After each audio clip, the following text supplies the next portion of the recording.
Hey, it's Dave Brown here, host of Now with Dave Brown on AMI. Check out this latest highlight from the show. Later today, an event will be taking place virtually to discuss a brand new report on the state of disability inclusion in MBA programs. Joining me now to tell you more about the event and the report is Varun Chandak, the founder and president of Access to Success, the organization behind the report. Hey, hello, Varun. Thank you for making time to be with us today. So before we get into some of the findings of the report, why did the study take a specific focus on MBA programs? Absolutely. So our mission is to support the development of future leaders with disabilities, and we believe that there is an urgent need for more disability representation in leadership roles. We believe that one way to do that is by supporting MBA students with disabilities. And that's because the MBA is often considered as a gateway to leadership roles. Research has shown that MBA students are often experienced professionals on track for middle and senior management roles. So if we can make the MBA more accessible for people with disabilities, we can make this pipeline of future leaders more diverse. However, to do that, we first need data on what exactly are the experiences and the barriers faced by MBA students with disabilities. So along those lines, what did the report seek to find and through what methods? Well, like I was saying, until now, there was no data available on the experiences of MBA students with disabilities in business schools, and we can't address what we don't know. So the report sought to understand those experiences and those barriers for MBA students. We wanted to understand that right from the point that they start considering applying to a business school to the point that they've graduated and are in a role. So towards that, we looked into 6 key stages of the MBA program, from pre-application, academic, student life, recruiting, overall MBA experience, and the post-graduation experience. We collected all of this data and the experiences via an extensive global online survey that was distributed from October to December 2020. And this survey was designed by Dr. Catherine Brewood from the University of Toronto and Dr. Dan Samouche from the Dr. Brewood was from the University of Winnipeg, and Dr. Samouche from the University of Toronto, who also authored the report itself. So as we get into the findings of the study, what were some of the key findings that stood out to you? Absolutely. So first and foremost, disability-related factors come into play well before students actually get into a business school. For instance, 1 in 3 respondents reported barriers in the application process itself, and accessibility of standardized testing was a particular concern for a significant proportion. Even for the choice of the school itself, respondents were more attracted to programs that specifically marketed support for students with disabilities.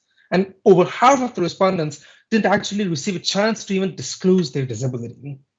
Second, within the program itself, some of the cornerstones of the MBA experience, like the incredibly demanding schedules and workloads, the inflexibility around assignments and exams, and social events that were inaccessible either physically or due to loud environments or due to social norms like drinking, they were very frequently cited as concerns by the students.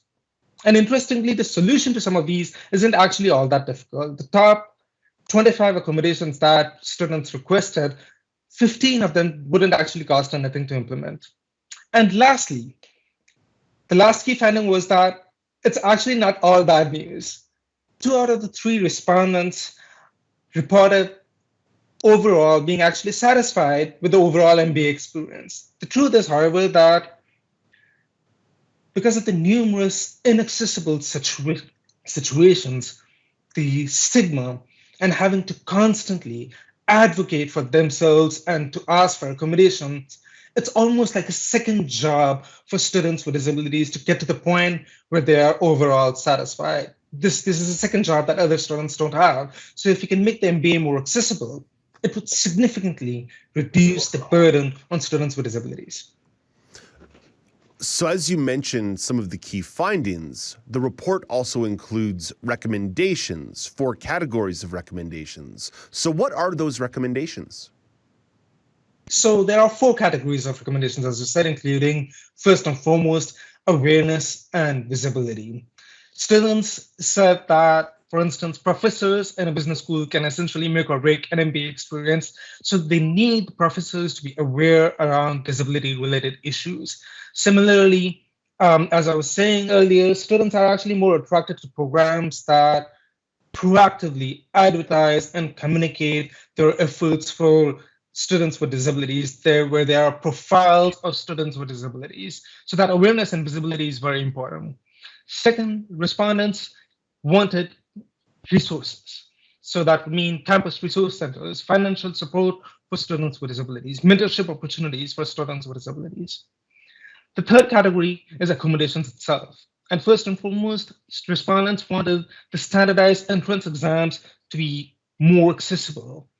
And second, in the program itself, students wanted business schools to cater to the needs of the individuals versus having a standard set in stone accessibility process. And last, and within accommodations, students want an opportunity to disclose their disability, where they're also informed why this opportunity is there, that it won't be used to discriminate against them, but to actually provide resources and accommodations. And lastly, training. 70% of the students said that training, awareness-related training, would be useful for their peers, and 80% said the same thing for on-campus recruiters. Widespread lack of awareness about disability and the need to address dismissiveness around accommodations was a frequently cited issue, which the respondents said could be addressed using training. Later today, at 12 p.m. Eastern Time, Access to Success is going to be hosting a virtual event to discuss the report. How can people register? People can register by going to our website, accesstosuccess.ca, and clicking on the register for our event button on our homepage. And Varun, while we have you, just before we let you go, tell us a bit more about what else Access to Success is working on.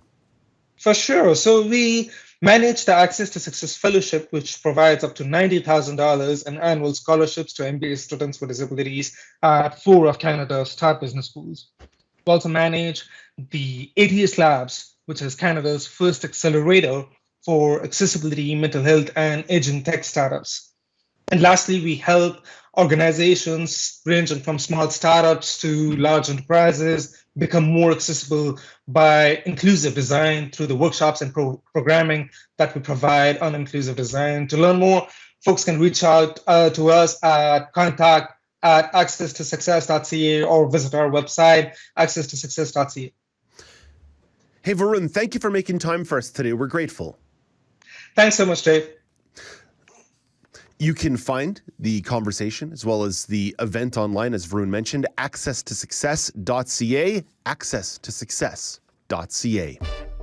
Do you want to dive into more conversations like this? Watch Now with Dave Brown weekdays at 9 a.m. Eastern on AMI TV or download the podcasts wherever you listen.